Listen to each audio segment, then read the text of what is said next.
So for the fourth problem, so determine the critical radius in centimeter for an asbestos or cement covered pipe of ASB is equals to 0.208 W over M times K.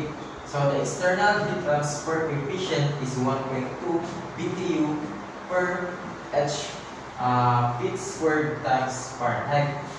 And then for the choices, so A is 2.44 centimeter, B is 2.55 centimeter, and C is 2.66 centimeter, and for D is 2.22 centimeter.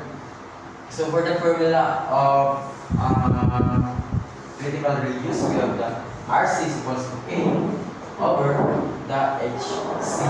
So as you can see, 1 BTU per R times feet squared times Fahrenheit is equals to 675